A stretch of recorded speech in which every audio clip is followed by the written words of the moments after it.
Алтын өзінің баласын мақтан тұтатын. Әдемі, ақылды баласы өз еңбегімен жұмысында мансап сатысымен қарапайым қызметкерден бөлім басшысына дейін көтерілді. Алтын өзінің баласының осындай жетістікке жеткеніне өте қуанышты болатын. Сонымен қатар ұлы дәулетте айлығы жақсы болғандықтан өзіне көлік алып, пәтердің де иесі атанды. Пәтерді әрине несиеге алды. Алайда қазіргі таңда кілті қолында жөндеу жұмыстарын бастап кетті. Қанша жерден жалғыз ұл болса да, дәулет біраз уақыт бөлек тұрғысы келді. Анасы да қатты қартайып келінге мұқтаж болып отырмаған еді. Сол себепті дәулет үйінің жөндеу жұмыстарын жалғастырып, үйленуге жоспар құрап жүрді. Алтын дәулетті егде жасқа келгенде босанған болатын. 40 жасқа таяп қалған Алтын алғаш рет ана атанды. Оған дейін Алтынның ойы тек оқу, жұмыс болатын. Алтын оқуды бітіргеннен соң есепші болып орналасты. Содан кейін жұмыстың қызуына түсіп кетті. Компанияда жұмыс жасап жүрген кезінде басшылықты мемлекеттік қазынаға жұмысқа шақырды. Басшылық Алтынның есеп-қисапқа, сонымен қатар жұмысты тиянақты, өз уақытында атқаруға бейім екендігін жақсы білгендіктен мемлекеттік қазынаға шақырды. Содан Алтынның жалақысы да, жауапкершілігі де артты. Алтынның бар ойы қаржылық жағдайын жақсартып, қаладан пәтер алу еді. Себебі ол өзінің туып өскен ауылына қайтқысы келмеді. Ал тұрмысқа шығу туралы еш ойланбады. Жүрегі мен қолын ұсынған қаншама жігіттер болды, алайда Алтынның ойы басқа болатын. Қатарластарының ойынан ерекше еді. Алтынның ойы тек жұмыс, ақша, пәтер алу. 10 жылдан соң Алтын пәтерге ақша жинап сатып алды. Бірінші рет өз үйіне қонған кезде бақыттан басы айналып жұмысқа келді. Жұмысы табысты, өз пәтері де бар. Енді отбасылы болуды ойлау керектігін мойындады. Жан-жағына қарайлап еді, жақсы деген жігіттердің көбісі отбасылы. Алайда тағдырдың өз сыйлары бар болатын. Бір күні Алтын жұмыстан өте жай шықты. Жолдан такси тоқтата салды. Жүргізуші өте сымбатты, қалжыңбас жігіт болды. Аты Дәурен болатын. Жол бойы олар әңгімелесіп қалжыңдасып келе жатты. Екеуінің әңгімесі жарасып кетті. Дәуреннің Алтынды ұнатып қалғаны бірден байқалды. Жолды ұзарту мақсатында ол алыс жолдармен жүріп, жақынырақ танысқысы келді. Алтында Дәуренді ұнатты. Осылайша кетерде Дәурен Алтыннан телефон нөмірін алды. 1 сағаттан соң хабарласып, олар ұзақ сөйлесті. Содан кейін екеуі кездесіп те жүрді. Алтын бақыттан басы айналып, өзін сүйкімді сезінді. Бір күні Дәуреннің туған әпкесі 3 баласымен жолдасынан ажырасып қайтып келді. Пәтері 2 бөлмелі болатын. Болған жағдайда Дәурен Алтынға айтты. Алтын оған өзінің пәтерінің кілтін ұсынды. Осылайша олар бірге тұра бастады. Алтынды бұл жағдай еш қынжылтпады, керісінше күнде жұмыстан уақытында шығып үйіне құстай ұшатын болды. Үйі жылулыққа толғандай болып сезілді. Дәурен кей уақыттарда кешкі ас дайындап қоятында болды. Дәурен Алтынның үйіне көшіп барғаннан соң бірнеше ай такси қызметінде жұмыс жасап жүрді. Алайда бір күні Дәуреннің жұмысы жабылып қалып, басқа жұмыс істей бастады. Алайда дұрыс тұрақты жұмыс таппады. Кейде ғана құрылысқа қатысты жұмыстар шығып, барып қона жасап жүрді. Сол күндері Дәурен үйге қонбайтын. Ал келесі күн Дәурен мәз болып келетін. Алтын Дәуреннің бұндай көңіл күйін табыс тапқандығынан деп болжады. Бір күні Алтынды жұмыстан іс сапарға жіберген болатын. Іс сапарға бір компанияны тексеруге барған еді. Тексеріс ертерек бітіп, қалаға кештетіп қайтты. Жолда әріптестер бір мейрамханадан кешкі ас ішуді ұсынды. Алтын сол мейрамханаға барған кезде бір қыз бен жігітті көрді. Анықтап қарасы, Дәурен бір жас қызбен сөйлесіп, қолын ұстап отыр екен. Дәуреннің көлденең жүріс екенін Алтын бірден түсінді. Әріптестерінің көзінше айқай-шу шығармай байқамағандай кейіп танытты. Ал келесі күні Дәурен келгенде сөмкелерін қолына ұстатып үйінен қуып шықты. Дәурен бәрін бірден мойындады. Алтын біраз жылады, бірақ ақыр соңында өз-өзін қолына алды. Қайтадан жұмысқа басымен кіріп кетті. Сөйтіп жүргенде мекеменің басшысы ауысып, жаңа басшылық тағайындалды. Жолдасатта ажырасқан жігіт мекеменің тізгінін өз қолына алды. Бас есепші Алтынмен кездескен күні ақ көңілі ауып, жақын араласа бастады. Алайда жолдас Дәуренге ұқсамады. әрдайым алтынды қымбат мейрамханаларға апарып, бағалы сыйлықтар сыйлайтын. Бір күні жолдас алтынға үйленуге ұсыныс жасады. Екеуі дүркіретіп той жасамағанмен, үлкендердің батасын алып, үйден кішігірім тойлап жіберді. Алтын жолдастың үйіне барды. Өзінің 3 бөлмелі пәтерін жалдап қойды. Жолдаспен қосылар кезде алтын өзінің балалы бола алмайтынын айтты. Себебі Дәуренмен бірге тұрғанда көтермегенге, сондай қорытындыға келген болатын. Жолдастың бірінші некеден бір ұлы мен қызы болғандықтан қатты қинала қоймады. Осылайша бірге тұрып жатқанда бір күні алтын өзінің аяғы ауыр екенін білді. Қуаныштан алтын жолдасты жұмыстан шығарып алды.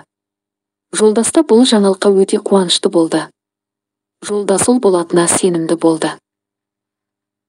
Атын өзінің атасымен аттас етіп Дәулет деп қойғысы келетінін айтты. Бақыт құсы алтынның басында тұрақтамады. Бір күні жолдас инсульт алып, жүрегі тоқтап, жедел жәрдем келем дегенше өмірден озды. Алтын ол кезде 7 айлық мерзімде аяғы ауыр болатын. Қатты қайғырғаннан алтын 7 айлық кезінде босанып қалды. Баласының атын Дәулет деп қойды. Содан кейін алтын өзінің пәтеріне кетіп қалды. Заңды әйелі болғандықтан жолдастың да пәтерінің бір бөлігі тиесілі еді, алайда алтын барлық мұрадан бас тартты. Барлық уақыты мен махаббатын Дәулетке берді. Дәулетті жақсы сауықтыру орталықтарына апарып, уақытында дәрумендерін беріп, аяққа тұрғызып жіберді. Өсе келе Дәулетті бірнеше үйірмелерге жазды. Бала бақшадан бастап ең жақсы оқу орындарын таңдады. Баласын жан-жақты дамытты. Барлық ақшасын аямады. Баласы да өсе келе өз жемісін бере бастады. Қатысқан жердің бәрінен жүлделі орындарға ие болып, анасын әрдайым қуантып жүрді. Мектепті алтын белгіге бітіріп, жақсы оқу орынға түсті. Студенттік өмірі басталды. Студенттік өмір өз кезегімен өтіп жатыр еді, алайда 3-ші курста Дәулет қатты өзгерді. Құтты оны басқа адаммен алмастырып қойғандай. Үйге өте жай келетін болды, ашушаң бола бастады. Бір кездері үйге ішіп келетінді де шығарды. Анасы баласының өмірі үшін алаңдап қайта-қайта ұрса беретін. Алайда анасының сөзіне құлақ асқан бала жоқ. Керісінше, одан сайын асқынып, анасынан ақша сұрай беретін әдетті де қосып алды. Үйге қонбауды да жиілетті. Тіпті апталап жоқ боп кететін. Бір күні алтынға Дәулеттің кураторы хабарласып, Дәулеттің емтихандарға келмегенін айтты. Анасы ашуға булығып, баласына қатты ұрысты. Барлық карточкаларын жауып, ақша бермейтін болды. Алайда Дәулетті бұл тоқтатпады. Дәулет анасының алтындарын ұрлап, үйдегі бағалы заттарды алып кетуді бастады. Анасы не айтса да, жыласа да Дәулетке әсер етпеді. Бір аптадай уақыт Дәулет жоқ болып, 8-ші күні азанда үйге келіп, анасының етегіне құлады. Анасынан кешірім сұрап, өзгеретінін айтты. Осылайша бұрынғы Дәулет қайта оралды. Анасы бұл жағдайды есіне алмады. Өтпелі кезең деп болжап, арты жақсы аяқталғанына қуанды. Менің ұрысқандарым, айтқан ақылдарым, жылағаным өз жемісін берген ғой деп түйді. Алтын Дәулет оқуын қалыпқа келтіріп, жалғастырды. Студенттік кезде Дәулет өзін жақсы жағынан көрсетті. Оқуды қызыл дипломмен бітірді. Жақсы жұмысқа орналасты. Бірінші айлығына анасына алтын сақина алып берді. Анасы қуаныштан көзіне жас алды. Бұл сыйлықтың бастамасы болатын. Дәулет алтын бұйымдарынан басқа шетелге демалысқа жолдамада алып беріп қуантып жүрді. Алтын Дәулеттің кездесіп жүрген қызы бар екенін сезетін. Алайда Дәулет тіс жарып ештеңе айтпады. Алтын бір кездері анық сұраған кезде Дәулет әр нәрсенің өз уақыты бар, уақыты келгенде айтамын деп қысқа қайырды. Уақыты өз еншісін алды, алтын зейнеткерлікке шықты. Алтын үйде отырып, шебер қол үйірмесіне қатысып, үйден әдемі суреттер жасайтын болды.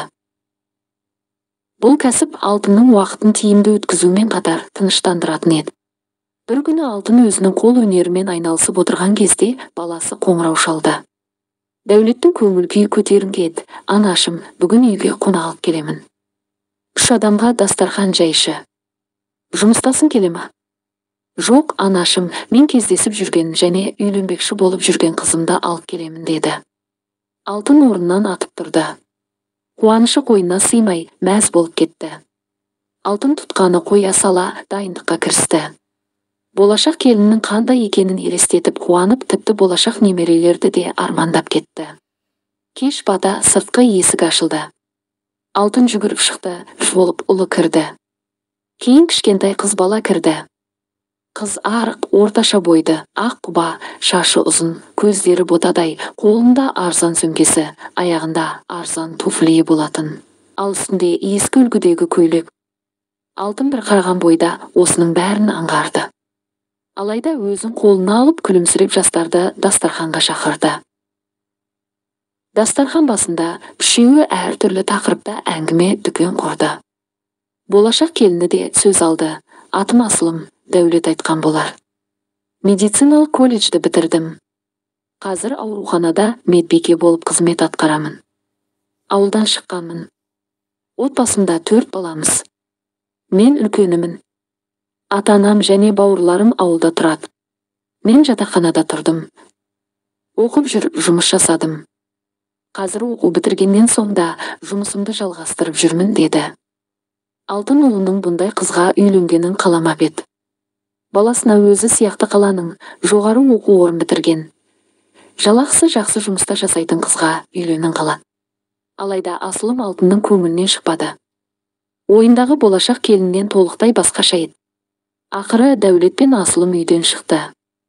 Алтын амалсыздан күлімсіреп шығарып салды. Дәулет Асылымды шығарып салып үйге келді. Дәулет анасымен сөйлесіп Асылымның еш ұнамағанын байқады. Алайда Дәулеттің Асылымнан бас тартатын ойы жоқ еді. Тіпті анасына осы жылдан қалмай Асылымға үйленетінін айтты. Ал Алтынның ойына Дәурен есіне түсті. Бір кездері де сондай жатып жерді асырағанын баласына баяндап беріп еді. Алайда Дәурен Асылымның ондай еместігін айтты. Алтын бірнеше рет баласын ойынан айнытқысы келді. Бірнеше мәрте баласымен сөйлесті, алайда баласы анасының сөзіне мән бермей, уақыт өте келе анасы мен әйелі тіл табысып кететіне сенімді болды. Осылайша Дәулет айтқанда тұрып, жыл соңында Асылымға үйленді. Екеуі тойдан соң шет елге саяхаттауға кетті. Осы арада Дәулеттің несиеге алған үйінің де жөндеуі бітті. Шет елден саяхаттап келген жас жұбайлар сол пәтерге бөлек шықты. Алтын бір жағынан ашуланды. Дайынға келді, үй дайын, көлік дайын, бай жігіт, саяхатқа да барақ келді деп ішінен күңкілдеді. Бір күні Алтынның іші қатты ауырып қалды. Жедел жәрдем шақырып ауруханаға барды. Ауруханаға барғанша ішінің ауырғаны қойды. Дәрігерлер қорқатын ештеңе жоқ екенін айтты.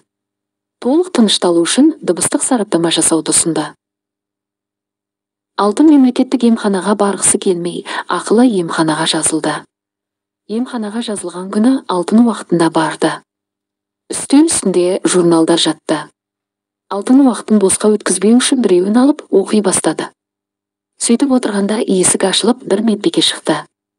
Медбике әдемі қыз екен деп қарап қалса, өзінің келіні Асылым екен. Алтын журналмен бетін бүркеді.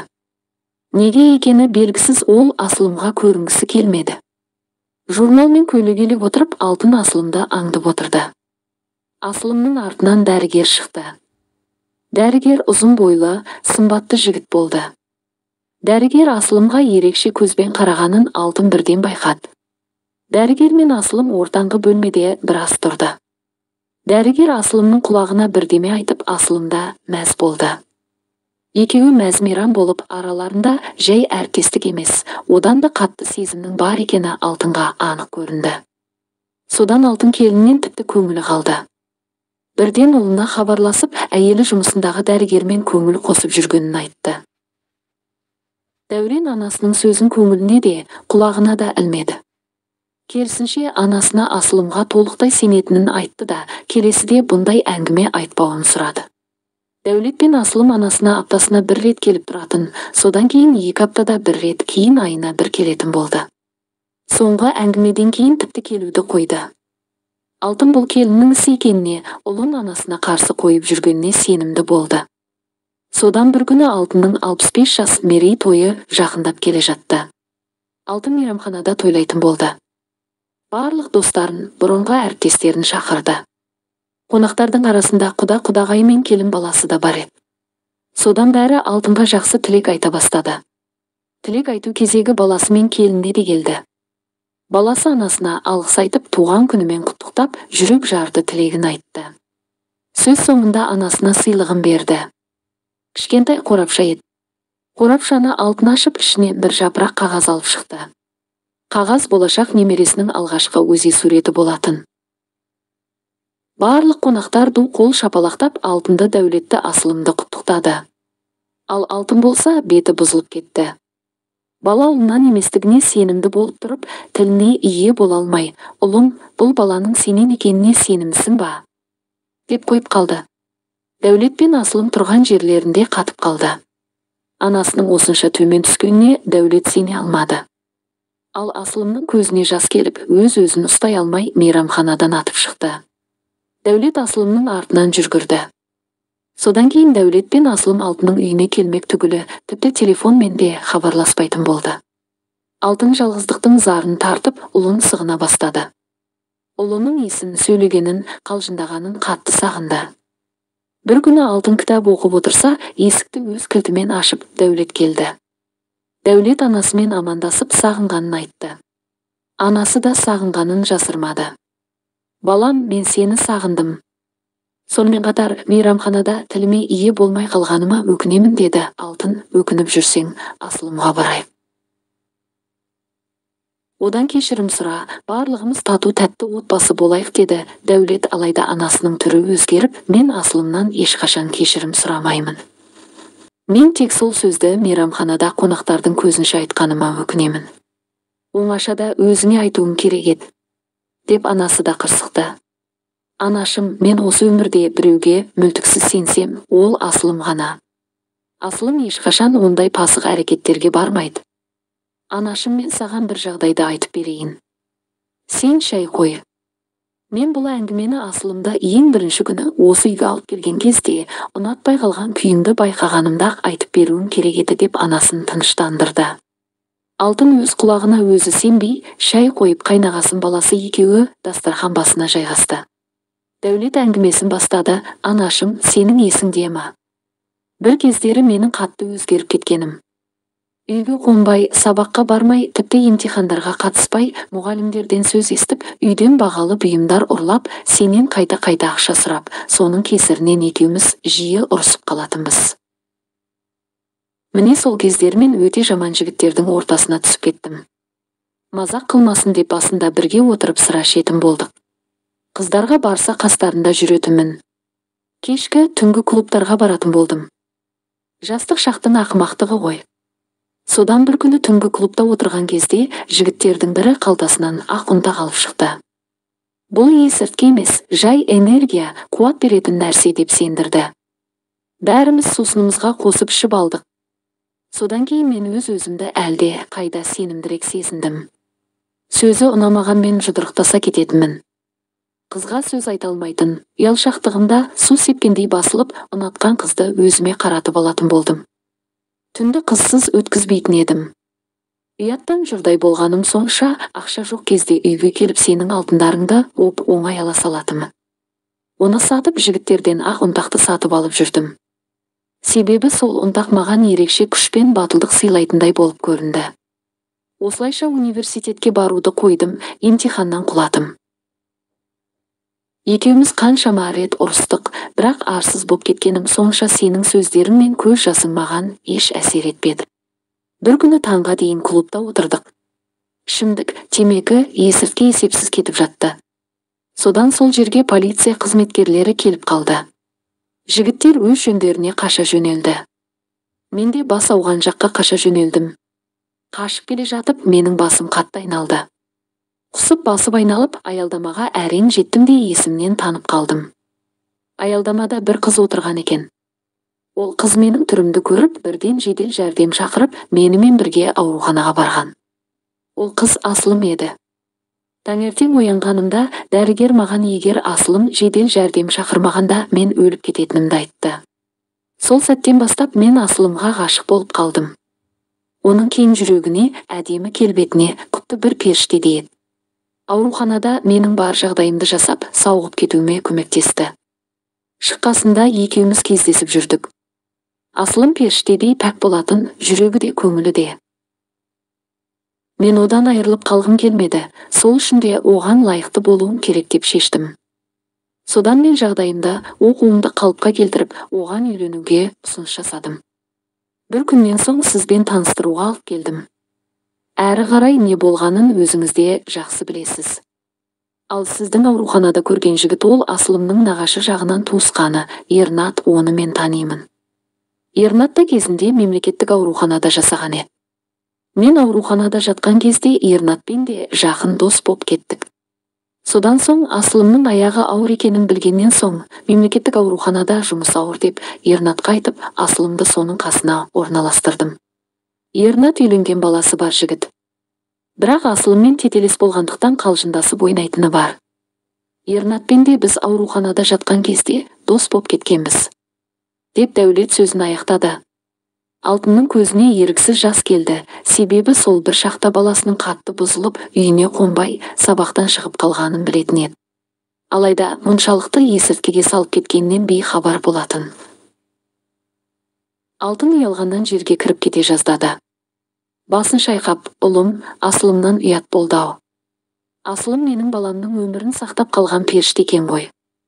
Асылым мені ешқашан кешірмейтін шығар деп Алтын қиналды. Ал Дәулет анасын құшақтап Асылымның кекшіл адам еместігін айтты. Осылайша екеуі Асылымға барып Алтын келіннен кешірім сұрады. Бір айдан соң Алтынның босағансында үлкен шілдехана тойы да жасалды.